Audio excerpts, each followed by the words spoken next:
souvent je me pose la question de savoir à quoi aurait ressemblé ma vie si je n'avais pas découvert la parole de Dieu.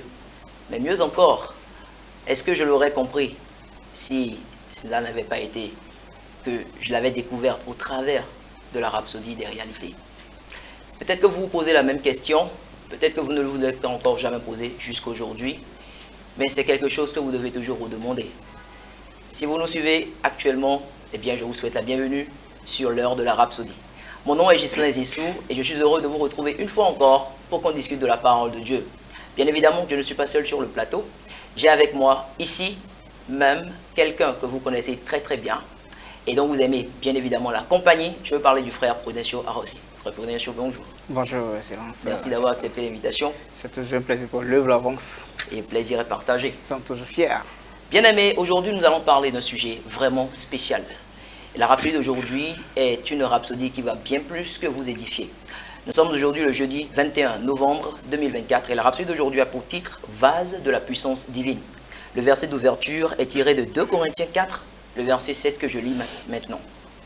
Nous portons ce trésor dans des vases de terre afin que cette grande puissance soit attribuée à Dieu et non pas à nous. Dans le premier paragraphe, Pasteur dit « Saviez-vous qu'en tant qu'enfant de Dieu, vous avez un indescriptible trésor en vous? Dieu a déposé sa puissance et sa gloire divine dans nos vases de terre, nos corps humains. Nous sommes des vases de la puissance divine. Et pourquoi a-t-il fait cela? L'Écriture nous dit « afin que cette grande puissance soit attribuée à Dieu et non pas à nous. » Gloire à Dieu. Alléluia. Sa puissance et sa gloire extraordinaire résident dans nos corps physiques afin que, lorsqu'elles se manifestent, tout le monde puisse voir et reconnaître qu'elles ne sont pas d'origine humaine. Elles dépassent tout ce que la force humaine peut produire. Gloire à Dieu. Gloire à Dieu. Il n'est pas étonnant que Paul ait dit, ce n'est pas à dire que nous soyons par nous-mêmes capables de concevoir quelque chose comme venant de nous-mêmes.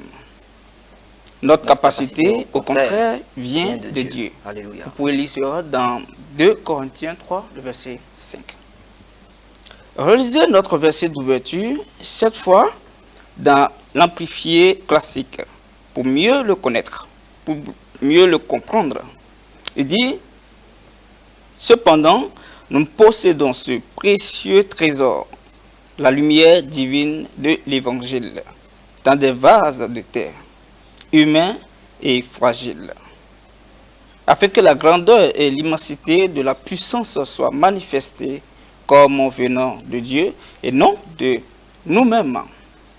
Chaque jour est une occasion pour vous de manifester la gloire et la puissance de Dieu. La Bible dit qu'il nous a appelés à une vie de gloire et de vertu, une vie d'excellence. Et cela est tiré de 2 Pierre 1, chapitre 3. Gloire à Dieu. Frère Prudencio, quelque part ici, l'homme de Dieu a rappelé le verset 2 Corinthiens 3, verset 5. Juste. Et cela parle en fait du fait que peu importe ce que nous manifestons en tant qu'enfants de Dieu, oui, la gloire et tout le mérite, tout l'honneur revient à Dieu. Justement. Et cela rappelle tout de suite les paroles de Jésus lorsqu'il dit « Laissez votre lumière briller afin que les hommes voient vos bonnes œuvres et qu'ils glorifient votre Père qui est dans les cieux. » Ceci est vraiment perspicace. Ah oui. Nous allons finir rapidement la rhapsodie d'aujourd'hui. Pasteur dit « Votre vie est pour la gloire de Dieu. » Alléluia. Amen. Et vous pouvez le dire là où vous êtes. Dites « Ma vie est pour la gloire de Dieu. » Ma vie est pour la gloire de Dieu. Gloire à Dieu. Alléluia. Chaque jour, en vivant par la foi et en marchant dans la connaissance de Dieu, vous démontrez la puissance divine qui est en vous. Et grâce à cette puissance divine, la Bible dit que vous avez reçu tout ce qui concerne la vie et la piété. Vous êtes devenu un participant à l'expérience divine, à la nature divine. Gloire à Dieu. Alléluia. Rien ne vous est impossible. Amen. Amen. Vous pouvez faire l'impensable. Amen. Amen. Vous pouvez faire l'inimaginable. Amen. Amen. Dans Éphésiens 3, verset 20, la Bible dit « Or, à celui qui peut faire par la puissance qui agit en nous, infiniment au-delà de tout ce que nous demandons ou pensons. Vivez chaque jour avec audace et confiance, sachant que la puissance extraordinaire de Dieu est à l'œuvre en vous et qu'elle se répand à travers vous pour sa gloire. » Amen. Vous êtes un vase de la puissance divine. Je suis un vase de la puissance divine. Moi aussi. Gloire à Dieu. Je vais manifester cela partout par l'Esprit. Et voilà le genre de confession que le chrétien devrait faire au jour le jour. Gloire à Dieu. Alléluia. Quelque chose que j'ai appris avec notre homme de Dieu et avec tous nos pasteurs au passage, c'est que la phrase « je ne peux pas » ne sort pas de leur bouche. C'est impossible pour eux de dire « je ne peux pas ». Pourquoi? Parce qu'ils savent que ce n'est pas avec leur force. Ce n'est pas avec notre force que nous faisons ce que nous faisons. Paul a dit « je puis tout par Christ qui me fortifie ». Et donc notre force, notre confiance, notre assurance repose d'abord sur la puissance que nous avons en nous. Et donc, si en tant que chrétien, vous ne reconnaissez pas d'abord que vous avez cette puissance en vous, il serait impossible que vous la manifestiez. Justement. Gloire à Dieu. Alléluia. Nous allons prendre la prière très rapidement. Je vous invite à répéter avec le frère Prudential. Alors, merci de prendre la prière avec moi. Cher Père, merci pour le précieux trésor. Merci pour le précieux trésor de ta puissance. De ta puissance. Et de ta gloire divine en moi. Et de ta gloire divine en moi. Je suis reconnaissant. Que ta puissance extraordinaire. Se manifeste dans ma vie. Pour ta gloire. Je vis dans la conscience. De cette vérité. Faisant briller ta lumière. Et manifestant ta gloire. Au monde. Alors que je marche dans ta puissance. Et dans ta justice. Au nom de Jésus. Amen. Et amen. Pour étude approfondie, vous pouvez lire Colossiens 1, verset 27, 2 Corinthiens 3, le verset 5, la version amplifiée classique, et Romains chapitre 8, le verset 11. Bien-aimés, vous nous suivez et vous nous avez suivis avec beaucoup d'attention jusqu'à présent. Quelque chose que j'ai aimé avec la rhapsodie d'aujourd'hui, c'est le rappel du verset de Pierre 1, verset 3, qui dit que Dieu nous a appelés à une vie de gloire et de vertu.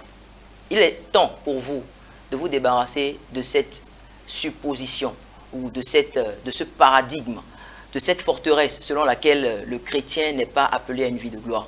C'est écrit clairement dans la Bible. Et si vous n'êtes pas encore né de nouveau et que ceci fait partie de votre mentalité, aujourd'hui, je vous demande de faire ce choix. Notre vie est le résultat des choix que nous faisons.